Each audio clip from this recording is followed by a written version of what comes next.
Por nuestro Señor, unidos en verdad, lo adoramos con fervor. Gozo da vivir unidos por la fe, siempre Jesús nos guiará. Vamos al cielo, Jesús nos espera, hay un lugar para ti. Contigo yo quiero cantar en el cielo, vamos mi hermano al hogar. Al gran capitán habremos de seguir, la gran victoria cerca está.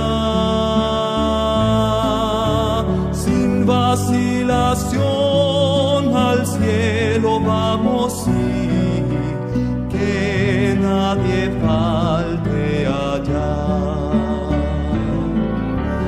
Vamos al cielo, Jesús nos espera, hay un lugar para ti. Contigo yo quiero cantar en el cielo, vamos mi hermano al hogar.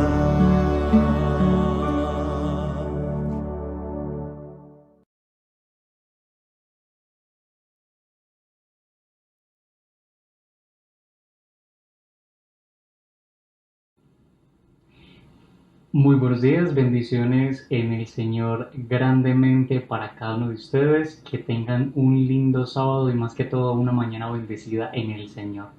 Hoy vamos a tratar un tema muy importante, un tema que redarguye en todos los aspectos y ámbitos de la vida social, mental, espiritual del ser humano, pero lo más importante es que nunca falte el conocimiento de Dios sobre la tierra. Para ello les invito a que tengamos una palabra de oración y así podamos conectarnos con Dios y poder abrir la Escritura. Oremos. Querido Señor y Padre, damos gracias por tus bendiciones. Damos gracias porque eres un Dios de misericordia, de justicia y de bondad. Ayúdanos siempre a hacer tu voluntad, a conservarnos puros y santos y que podamos caminar bajo tus huellas, que podamos seguir tus pisadas, oh Dios, y ante todo, que el Espíritu Santo en esta mañana nos tome y nos explique las verdades eternas que tienes preparadas para cada uno de nosotros. Todo lo pedimos en Jesús. Amén. Bien, transcurría el año 722 antes de Cristo.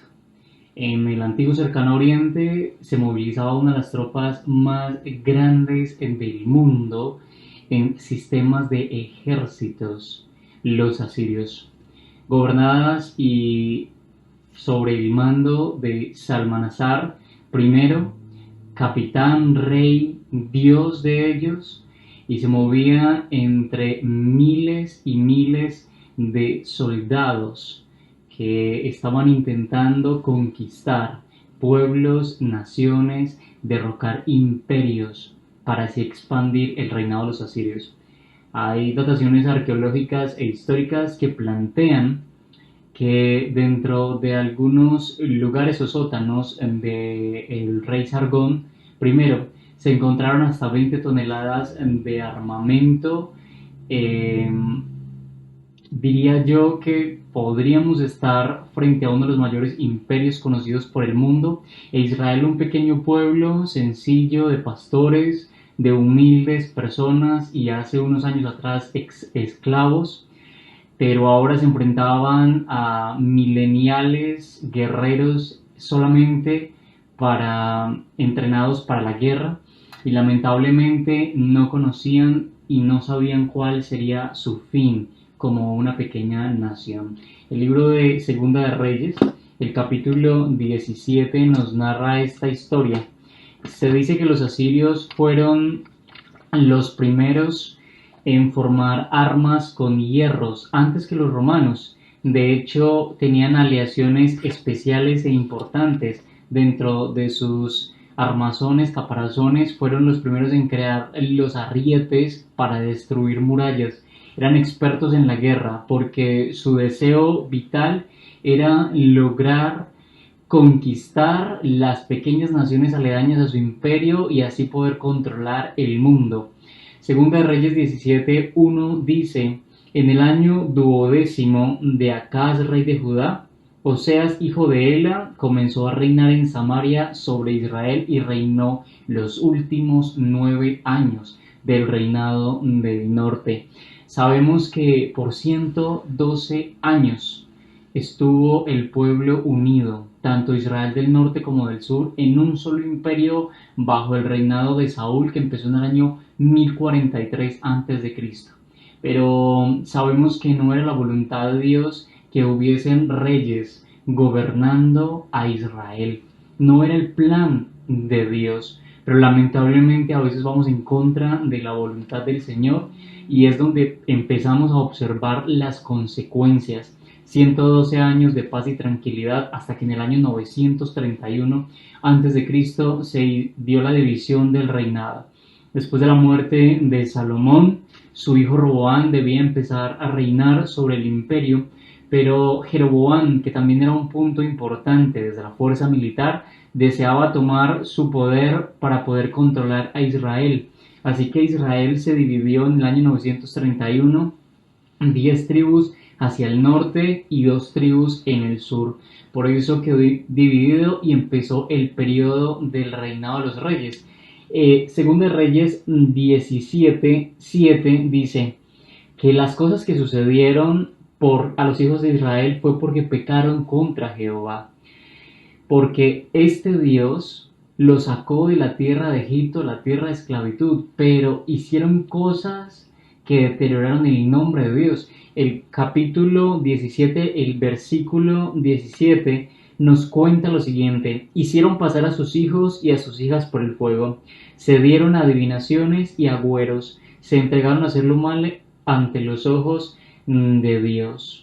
209 años duró el imperio del norte, desde su primer rey de división, Jeroboam I, hasta Oseas. Y lamentablemente en el año 722 la fuerza militar de Asiria, por un maltrato comercial que había hecho Oseas, rey del norte, con el rey de Egipto, y al darse cuenta Salamazar que esto no estaba bien, decidió atacar, decidió tomar lo que no era suyo, porque este pueblo le pertenecía a Dios, pero por este maltrato comercial, lamentablemente Salmanasar destruyó lo que podríamos conocer como uno de los más grandes reinados de israelitas. Y lamentablemente, después de esta destrucción, existía algo que se conocía como las repatriaciones cruzadas, y era tomar a esa pequeña nación y llevarla hasta Asiria. Y en Asiria les enseñaban costumbres, usos de sus vocabularios, sus dioses. Antes que cualquier otra cosa, lo más importante para estas civilizaciones era honrar a sus deidades. Por eso tomaban de los utensilios, de los lugares sagrados de las personas que conquistaban y los colocaban como ofrenda en sus dioses paganos. Pero no solamente eso, lamentablemente Israel acoplaba todas estas enseñanzas a sus estilos de vida porque asesinaban a los hombres fuertes y a los niños los esclavizaban y les enseñaban sus diferentes ideologías. Por eso en el nacimiento de Jesús y en el periodo del transcurso después de la caída del 722, los de Judá no reconocían a los de Israel del norte como sus hermanos porque eran contaminación de parte de una nación pagana. Esto fue lo que determinó, pero en el versículo 11 dice del capítulo 16, hicieron cosas muy malas para provocar la ira del Señor. El versículo 9 dice, los hijos de Israel hicieron secretamente cosas impropias contra Jehová. Y lamentablemente esto hizo que la nación cayera. Pero tal vez Judá pensó que estaría libre también. Y después del imperio del norte, Dios quiso preservar al sur porque nacería de la simiente de David, de la tribu de Judá, un niño que salvaría el mundo. Emmanuel, Dios con nosotros, Jesús. Pero el profeta Oseas, que estaba viviendo en este proceso de la caída, profetizó a Israel del norte por 70 años para que intentasen remediar sus malos caminos. Pueden acompañarme por favor al libro de Oseas. En el capítulo 4, el versículo 6 nos narra en tiempo real lo que estaba sucediendo con el reinado del norte. ¿Por qué fueron destruidos? Dice el profeta, mi pueblo fue destruido porque le faltó conocimiento. El conocimiento de Dios en la tierra en ese tiempo se había perdido en lo absoluto. Pero no me explico por qué un pueblo que había observado el cruce del Mar Rojo, la esclavitud egipcia, las nubes tanto de día como de noche, el santuario, la Shekinah que descendía a la presencia de Dios directamente en el santuario, podía desconocer a Dios. ¿Cómo un pueblo sabio en letras, sabio en religión, podía desconocer a su Dios? Y dice, yo te echaré del sacerdocio puesto que olvidaste la ley de tu Dios. Ese es el factor del desconocimiento de Dios en la tierra, olvidar la ley de Dios. Es un absolutismo que vemos en la actualidad. Como conocíamos nosotros, Alfred Friedrich Nietzsche y el nihilismo que se ve muy remarcado en el mundo actual presenta que podemos ser superhombres, tener la capacidad del autopropio cuestionamiento y pensamiento. Es como llegar a ser nosotros mismos Dios. Porque el ser humano no está conforme con la ley de Jehová, ya que le es ingrata, no le es necesaria. Pero lamentablemente este fue el factor de destrucción para Israel. Y Oseas en el contexto antes de la caída y después de la caída narra lo siguiente. En el capítulo 6, el versículo 6, dice el Señor, porque misericordia quiero y no sacrificio, conocimiento de Dios más que holocaustos.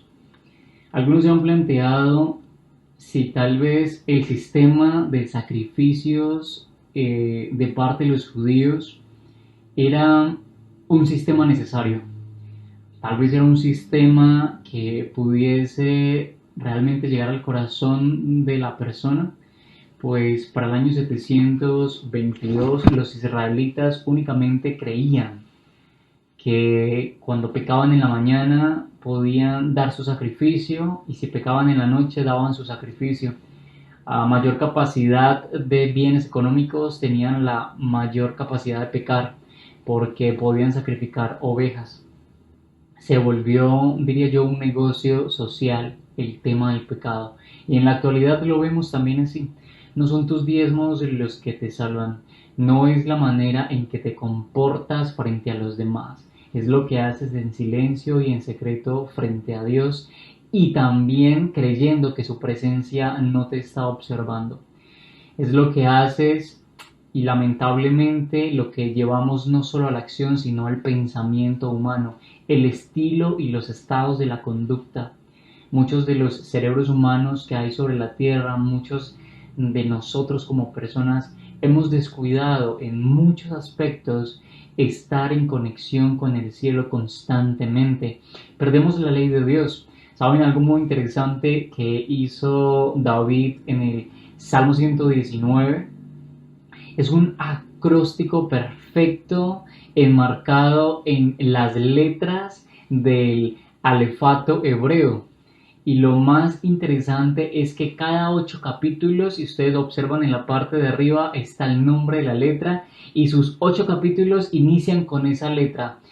Es una de las facciones poéticas más grandes de todos los tiempos y la única centralidad que posee el escrito es la ley de Dios.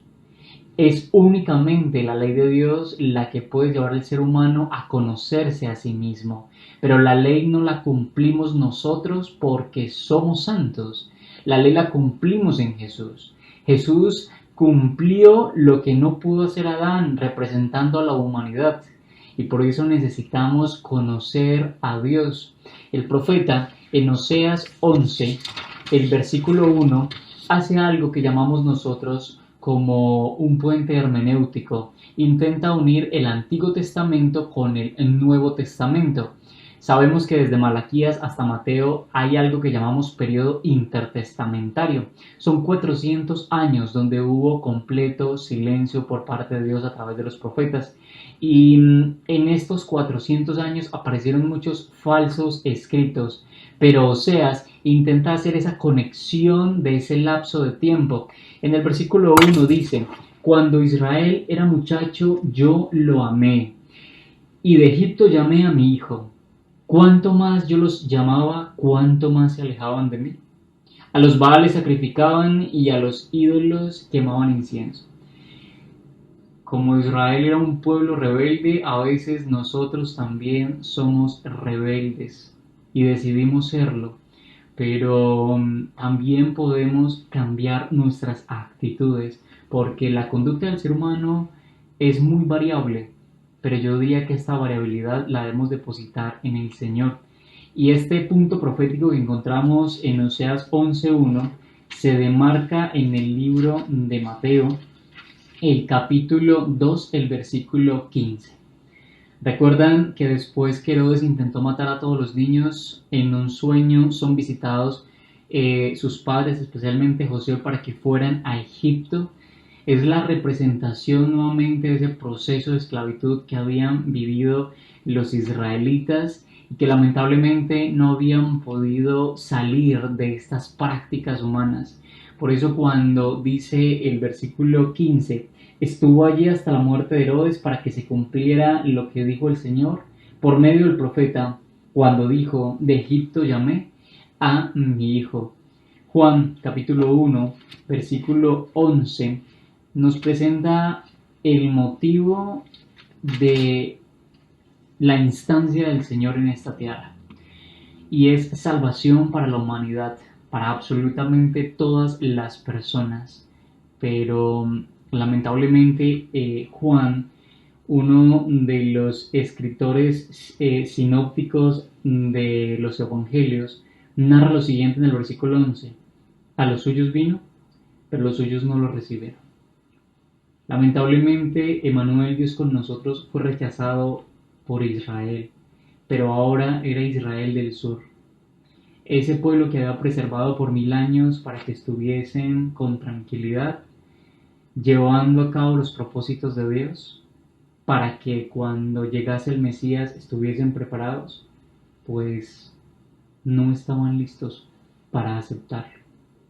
Y en Mateo, el capítulo 7, versículo 21, narra unas palabras reales y literales de lo que sucede con el conocimiento de Dios en la tierra cuando es olvidado. Mateo 7:21 nos dice lo siguiente: no todo el que me dice Señor, Señor entrará en el reino de los cielos, sino el que hace la voluntad de mi Padre que está en los cielos. Es únicamente el que hace la voluntad del Padre que está en los cielos. No existe otra forma de poder adorar al Señor, es haciendo la voluntad de Dios. Es lo que está escrito en este maravilloso libro, que fue escrito con sangre también de mártires que lo protegieron para que tú y yo lo pudiéramos leer hoy. Pero dice lo siguiente, dice: muchos me dirán en aquel día, Señor, Señor, ¿no profetizamos en tu nombre y en tu nombre echamos fuera demonios? y en tu nombre hicimos muchos milagros. Es decir, que muchas personas que se paran en una plataforma y sacan demonios e invocan el nombre de Dios, intentarán entrar por sus propios medios al reino de los cielos, pero solamente es haciendo la voluntad de Dios. Juan 17:3 dice, y esta es la vida eterna, que te conozcan a ti, el único Dios verdadero, y a Jesucristo a quien has enviado. Es únicamente conociendo a Jesús. Y el versículo 23 dice, entonces les declaré, nunca os conocí, apartados de mí, hacedores de maldad. Nunca os conocí. Si Dios conoce al ser humano, puede abrir la puerta para que ingrese a las mansiones eternas. Pero ¿cómo puedes dejar entrar a un desconocido a tu casa? No lo haces. Y asimismo es el pensamiento del Señor. Si creemos conocer mejor a otro ser humano que a Jesús, debemos de cuestionarnos lo que está sucediendo en nuestras vidas. Porque el Señor al final del tiempo dirá, no, es que no lo conozco. Y para mí, como mis abuelos y mis padres, el tiempo está muy cerca, la venida del Señor está muy cerca a la tierra. Y necesitamos tener ese pensamiento muy claro dentro de nuestras vidas, pero no solamente en nuestra vida, en nuestro corazón, poderlo llevar a la acción. Es una realidad que pronto pasará y eso nos da paz y tranquilidad. Mateo 6:33 dice, mas buscad primeramente el reino de Dios y su justicia, y las demás cosas os serán añadidas. Es únicamente buscando la voluntad de Dios que podremos como seres humanos encontrar la perfección. Es únicamente concentrándonos en las cosas celestiales. No podemos concentrarnos en las cosas terrenales, porque si solamente fijamos nuestros ojos en la tierra nos quedaremos, pero no en la nueva Jerusalén. Así que debemos de tener mucho cuidado con lo que hacemos con el Señor, cómo actuamos. Y hay algo muy interesante cuando Jesús, sus horas antes de su deceso final, se acerca a Pedro. No sé si ustedes recuerdan que dice que Jesús se fue a orar como un tiro de piedra, aproximadamente 20 metros, se lo narra el Evangelio de Mateo. Y dice que Jesús quería también observar a sus discípulos, porque sentía agonía y dolor y quería saber que sus amigos oraban con él y por él. Si Jesús oró con tanta fuerza siendo Dios, imagínate lo que necesita orar un ser humano sobre esta tierra. Por estas razones, cuando se acerca a Pedro y lo encuentra durmiendo, le dice con amor, lo llama. Yo me imagino la cara de Pedro al mirar a Jesús y decir, Señor, me quedé dormido en su pensamiento. Pero el Señor ya sabía absolutamente todo y le dice, Pedro, ¿no has podido velar conmigo una hora?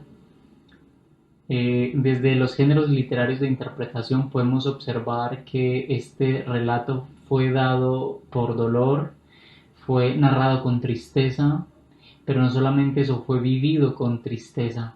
El Señor le dijo a Pedro, solamente una hora, Pedro. Solamente una hora es lo mínimo que pedía el Señor para Pedro. Ahora imagínate en el tiempo final, ¿cuánto es lo mínimo que deberíamos de estar en conexión con Dios? ¿Cuánto es lo mínimo que deberíamos estar diciéndole al Señor, todo lo que coloco en tus manos tendrá un fin, sea para mi pensamiento bueno o malo, pero si es la voluntad de Dios, siempre será bueno, siempre. Y me imagino Pedro pensando y diciendo, ¿cómo teniendo al Salvador tan cerca yo decido no tener las cosas claras de estar en oración constante con el Señor? Y quiero contarte una pequeña anécdota que viví mucho tiempo atrás, pero que me enseña a entender que Dios es un Dios de milagros, pero no solamente eso, es un Dios que da nuevas oportunidades a cada persona y que se centra en lo más pequeño para hacer de lo más pequeño algo grande. Estaba yo en el año 2016 con 18 años de edad dispuesto a liderar mi primer grupo de colportores universitarios en Colombia. Me entregaron un grupo de 19 jóvenes y yo era el segundo más joven de todos, pero era el líder. Y recuerdo que 2 días antes de que empezara la campaña y yo saliera de la universidad, no teníamos la casa de colportores para empezar las labores. Y le decía yo al Señor, Señor, ¿cuál es tu voluntad? ¿Qué es lo que tú quieres literalmente que yo haga con este equipo de chicos que traerá la misión a esta gran ciudad? Y recuerdo que viajé desde Medellín hasta Armenia. Ese jueves llegué en la noche y le dije, Señor, hemos por 3 meses intentado contactar vía telefónica a muchas personas para que nos puedan alquilar la casa, pero no hemos podido y tú sabes el esfuerzo que hemos hecho. Ahora estoy yo aquí con 2 días, viernes y sábado, para que los chicos llegasen el domingo y encontrar la casa. Señor, pero el sábado es un día tuyo, así que solamente tengo el viernes. Y si empiezo diligentemente a las 7 de la mañana, tendré solamente 11 horas hasta la puesta del sol para poder encontrar la casa. Esa noche dediqué mi tiempo a estar en conexión con Dios y le dije que solamente Él podría darnos la casa de colportaje. Salimos con un amigo a buscar. Recuerdo que yo tenía una moto y empezamos a rodear la ciudad y decía yo, Señor, empecé a buscar los puntos más económicos. Así era mi fe tan baja, pensando que tal vez por mis medios y mis propias acciones de pensamiento encontraría la solución a lo que llamaría yo mi propia voluntad y mi propio problema. Entonces yo sería el autor de la solución, y no es así. No era mi problema, era un problema de Dios, porque era una labor que íbamos a hacer de parte de Él, pero yo creía que yo era el que iba a dar la solución, y ese es el problema mío como ser humano, poner el yo siempre delante, no ser sumisos y entender la voluntad de Dios. Y resulta que ese viernes era el mediodía y ya por toda la ciudad habíamos buscado y no habíamos encontrado absolutamente nada. 1 de la tarde, 2 de la tarde, 3 de la tarde, 5:30 y no encontrábamos la casa de colportores.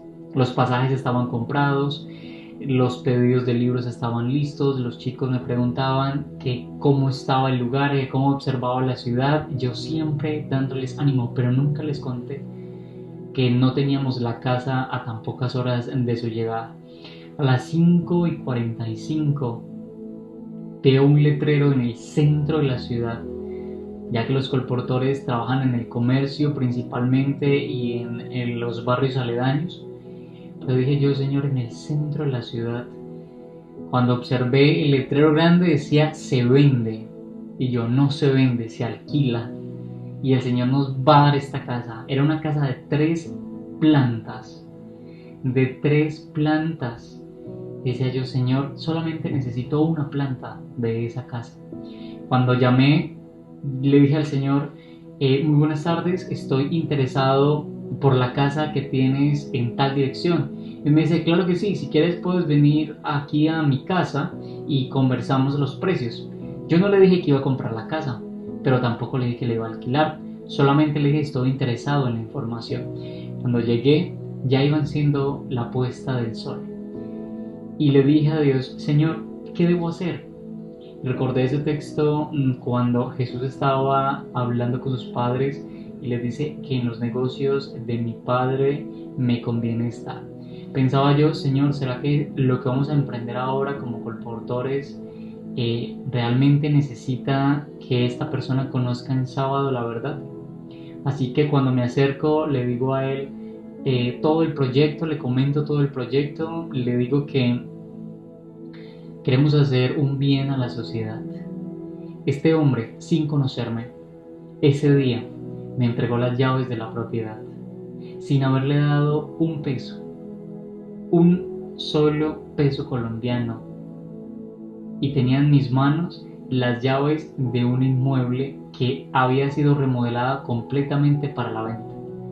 El Señor nos tuvo por 6 semanas en el mejor lugar que un colportor puede estar, y es el lugar designado por Dios. Lo más interesante era que el precio del alquiler era 3-1, es decir, valía 3 millones de pesos colombianos. Pero esto es mucho dinero, casi 1.000 euros. Y en Colombia un salario mínimo está en 190 euros. Así que yo le dije al Señor, Señor, tenemos otro desafío, el precio del inmueble. Pero Dios ya lo tenía todo provisto. Tanto que nos quedó tan reducido, tan bajo el precio, que únicamente cada colportor pagó 25 euros de alquiler. Dios es muy grande, pero tal vez no es lo que el ser humano crea que puede hacer. Es el conocimiento de Dios sobre la tierra que necesita ser expandido. Es ese mandato de Mateo 28. Y siempre que vivamos nuestra vida en conexión con dar a conocer a los demás a Cristo en este mundo, las cosas se darán en sincronía perfecta con Dios. El tiempo de Dios es perfecto. No importa la situación que estemos viviendo en la actualidad, si podemos comprender y poseer una idea real de que tenemos un Dios en los cielos, pero también en la tierra, Dios Espíritu Santo, que observa nuestras actitudes, nuestras tendencias, y si podemos ser realistas de lo que está sucediendo, podemos también comprender que Dios está al control. Pueden venir pandemias, pestilencia, muerte, dolor, tristeza, pero recuerden que conocer a Dios es lo más grande que un ser humano puede vivir, y todo lo mencionado anteriormente no tendrá ningún poder sobre el cristiano. Y si, como los amigos de Daniel frente a la estatua en el diálogo con Nabucodonosor les presenta diciendo, si hemos de morir, moriremos, pero haciendo la voluntad de Jehová. Así que no importa las adversidades, no importa lo que se presente, no importa como los mártires frente a la hoguera, sus voces no se callaban, cantaban. No importa cuando el ser humano esté en conexión con Dios, lo demás no tiene validez. Así que es mi deseo siempre que podamos comprender Dios, comprenderlo, que podamos entender sus planes y ante todo que podamos vivir en conexión con Él haciendo su voluntad, para que cuando llegue ese gran momento te diga Samuel, Estefanía, Andrea, Luis, Pedro, tu nombre, y te diga te conozco, sé quién eres, sé las horas que pasabas conmigo en oración, en tu cuarto, sin que nadie te viera, en lo secreto, y yo, diciendo el Señor, te recompensaba en público. Así que hermanos, es mi deseo que el Señor venga muy pronto, que nos podamos ver prontamente en la tierra, y si no, que nos veamos en el reino de los cielos, que podamos abrazarnos y decir cumplimos nuestra labor y hemos ganado la carrera y tenemos nuestra corona de vida. Así que prontamente nos vemos, y también ante todo un fuerte abrazo en el Señor, grandemente, y que Dios los bendiga.